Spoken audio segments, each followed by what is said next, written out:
Hey guys, welcome back to Know More. Today we're looking at a case that has left law enforcement officers baffled for many years and still remains one of the greatest unsolved mysteries in FBI history. So let's get into the video. On the afternoon of the 24th of November 1971, a man by the name Dan Cooper bought a one-way flight ticket bound for Seattle and used cash to purchase the ticket.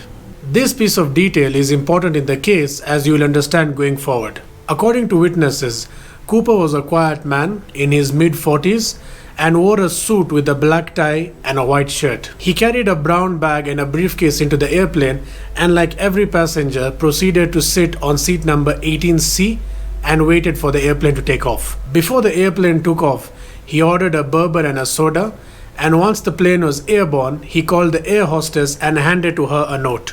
At first, the air hostess casually put the note in her pocket without paying much attention, but then Cooper told her, "Miss, you better have a look at the note. I have a bomb in the briefcase." After revealing this information to her, Cooper asked the air hostess to sit beside him as he opened the briefcase. The briefcase contained red sticks surrounded by an array of wires. Cooper then told the flight attendant to write down everything he was saying in a note and take it to the captain of the airplane. The note read, "I want $200,000 by 5 p.m. in cash, exclusively $20 bills put in a knapsack. I want 2 back parachutes and 2 front parachutes. When we land, I want a fuel truck ready to refuel, no funny business or I'll do the job." Like any other normal human being would do at this point, the air hostess proceeded with a note and handed it over to the captain, explaining what she was told by Cooper. The FBI agents then proceeded to assemble the ransom money from several Seattle area banks, and the Seattle police obtained parachutes from a local skydiving school. I do hope they checked if the parachutes were working before leasing them from the skydiving school.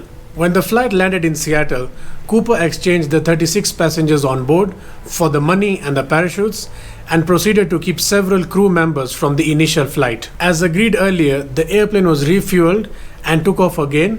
This time the course was set for Mexico City. During the flight to Mexico City, Cooper put on a pair of dark sunglasses which would make it to the infamous FBI sketch. This sketch has widely been used by the FBI and other investigators during this particular investigation.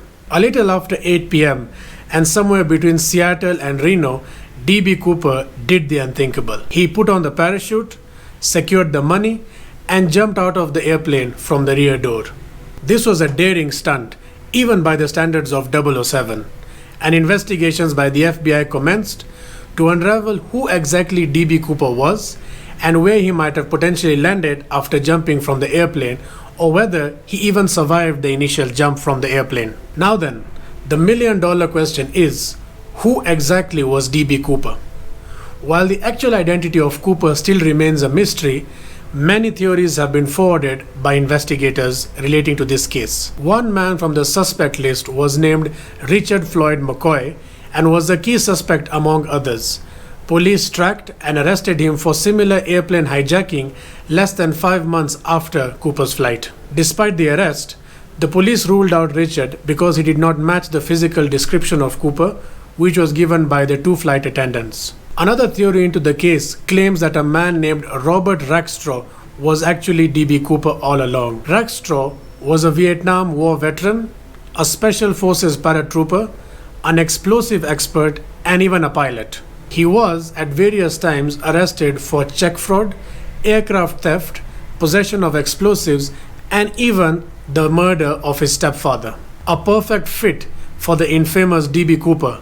But was he? After investigations by the FBI, Rackstraw was later ruled out because it was believed that he was too young to fit the age bracket of D.B. Cooper.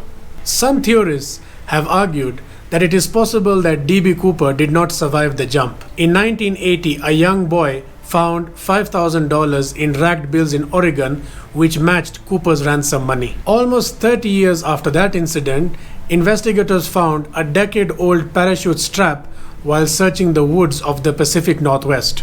The FBI officially closed the case in 2016. However, this did not stop the interest surrounding the case. In January 2022, Tina Mucklow who was a flight attendant on the Northwest Orient Airlines and the last person to see and speak to D.B. Cooper, came forward and gave her story. Just a few weeks after her story was published, a D.B. Cooper suspect who was in prison by the name Sheridan Peterson, who was a war veteran and an avid skydiver, died in prison. Despite an almost 52-year investigation into the crime, the case basically remains where it has been since November 1971, a mystery. No one knows who exactly D.B. Cooper was and if he actually made away with the $200,000 or whether he died in the process of escaping. In the year 2019, one of the main suspects, Robert Rackstraw, also died and took with him what he knew to his grave. With the case officially closed by the FBI, it seems as though this will always remain a mystery. We may never know who D.B. Cooper actually was. If you found this episode interesting, be sure to leave a like, share, and comment, and we'll catch you next time with facts about anything and everything. Thank you.